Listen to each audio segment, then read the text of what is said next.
ఎండిపోయే ఆశలు ఓడిపోయే వర్షాభావ తీవ్రతకు దర్పణం ఇది. కరీంనగర్ గ్రామీణ మండలం ఇరుకులాల్లో రమేష్ అనే రైతు 2 ఎకరాల్లో వేసిన పత్తి పంట చాలా మేర ఇలా ఎండిపోయింది. మొలకలొచ్చి ఎదుగుతున్న దశలో వర్షాలు లేకపోవడంతో ఈ దుస్థితి నెలకొంది. కొద్ది రోజుల్లో వర్షం పడకపోతే పంట మొత్తం ఎండిపోయే పరిస్థితి ఉందని రైతు వాపోతున్నారు. జూలై నెల సగం దాటిపోయిన ఈ సమయంలో ఏటా జోరుగా వర్షాలు కురిసి ఎటు చూసినా పచ్చని పంట పొలాలు కనిపిస్తుండేవి. ఇప్పుడు మాత్రం ఎల్నినో ప్రభావంతో నెర్రలు బారిన నేలలు, ఎండిపోయిన వాడిపోయిన పైర్లు కనిపిస్తున్నాయి. సాగునే నమ్ముకున్న అన్నదాతలు బిక్కుబిక్కుమంటూ ఆకాశం వైపు చూస్తానట. ఇక ఇలాంటి పత్తి మొక్కలు ఎట్లా అయిపోయినాయి.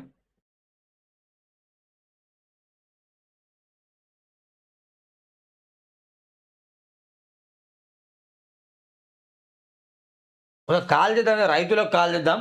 మరి పత్తులు నిజంగా పండుతున్నాయి లేదా అనే రైతులకు కూడా కాల్ చేద్దాం. రైతులు అంటే ఎవరో కాదు, మా నాన్నకే కాల్ చేస్తాను నేను. వాళ్ళు సర్ప్రైజ్ ఇస్తా, మా నాన్నకు కూడా నేను కాల్ చేసి అడుగుదాం, పంటలు ఎట్లున్నాయి అడుగుదాం.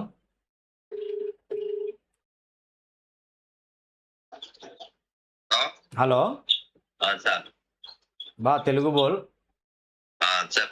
ఇది లైవ్లో కాల్ చేసిన నాన్న. ఇది పత్తి పంటలు ఎట్లా ఎండుతున్నాయా, వర్షాలు వస్తున్నాయా ఊర్లల్లో?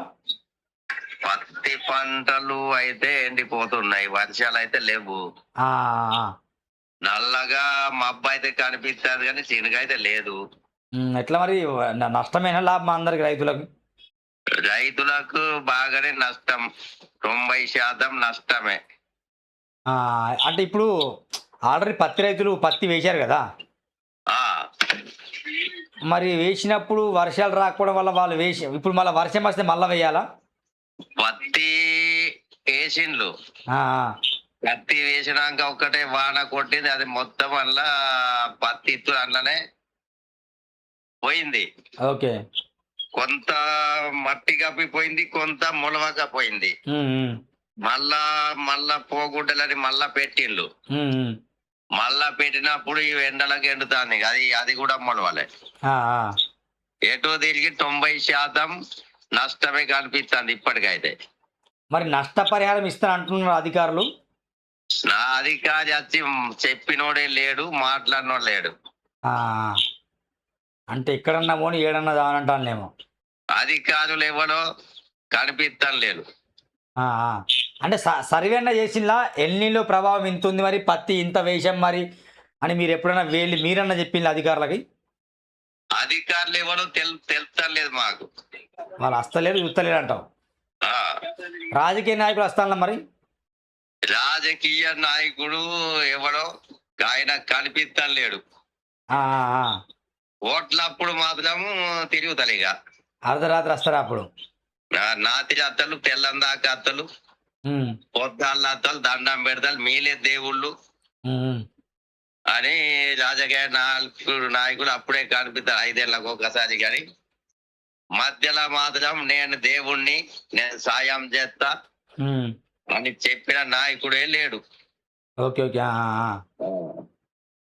ఓట్లప్పుడు డబ్బులు తీసుకున్నారు మరి అందరూ ఓట్లప్పుడు డబ్బులు అంటే తాగోళ్ళు తీసుకున్న తాగిళ్ళు, అప్పుడు డబ్బులే కావాలి. అవునవును, ఓట్లప్పుడు అభివృద్ధి అవసరం లేదు, మీ బాధలు అవసరం లేదు. అప్పుడు ఓట్లప్పుడు డబ్బులు తీసుకునేటోళ్ళు 70%. అవును, 30% తీసుకోడు దాదాపు. ఎట్లా మరి, ఎట్లున్నాయి పంటలు? అట్లుంటే మరి ఎట్లా సర్వే లేదు, ఏం లేదు, మరి ఎట్లా నష్టమే కదా? నష్టమే. ఇప్పుడు వర్షం వస్తే మళ్ళా వేస్తారా పంట? అవకాశం పోయింది.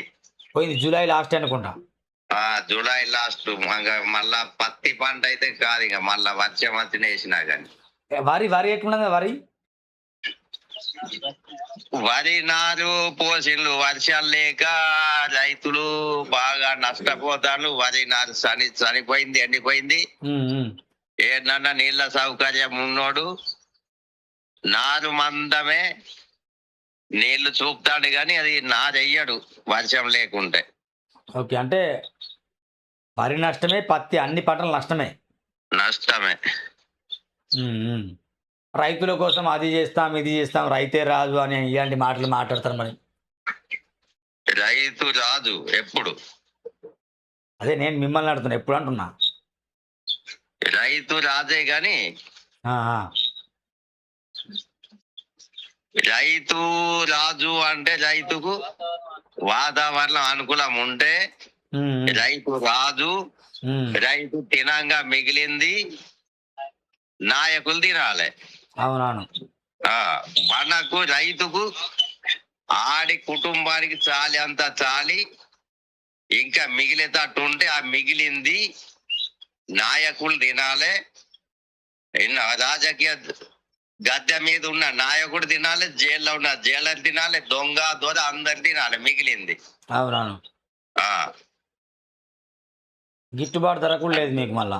ప్రపంచానికి అన్నం పెట్టేది రైతే, ఉమ్, ఉమ్, కానీ ఆ రైతుని పట్టించుకోడు. ఉమ్, ఉమ్. ఉమ్, ఓకేనా అన్న, థ్యాంక్ యూ. మంచిది. రైట్. ఇది వాస్తవానికి మా నాన్నకే నేను కాల్ చేసిన, సడన్ సర్ప్రైజ్ నేను కూడా కాల్ చేయడం. అంటే మదర్ టంగ్ మరాఠీ కాబట్టి మరాఠీలో మాట్లాడే ముందే చెప్పా, తెలుగులో మాట్లాడని చెప్పా. ఇది జరిగిన సంగతి ద్వారా పంటలు మాత్రం పండే ప్రసక్తి లేదు, మీరు రాసి పెట్టుకోండి. ఒకవైపు యూరియా డిఏపి ఇబ్బందులు మాత్రం ఇక యాప్ బుక్ చేసుకోమని చెప్పింది, ఆ కథ అయిపోయింది. ఇక దాని గురించి ఎవరు మాట్లాడలేదు. ఇప్పుడు మొత్తం వర్షం గురించి మాట్లాడతాను. మొత్తం వర్షం రాకపోతే పరిస్థితి గందరం. ఇప్పుడు ఒకవేళ వచ్చినా కూడా అంతా ఇక అయిపోయింది, ఇక ఖతం, ఖేల్ ఖతం, దుకాణం బంద్ అనుకోండి ఇక. ఎందుకంటే సీజన్ అయిపోయింది. సీజన్ అయిపోయిన తర్వాత వర్షాలు విపరీతంగా వచ్చి మొత్తం ఏరులై పారినా ఏం లాభం, సీజనే అయిపోయింది. జూలై ఎండ్ కల్లా పత్తి మొక్కలు ఇంత కావాలి. ఓకే, ఇంత కావాలి, కానీ ఇంతే ఉన్నాయి.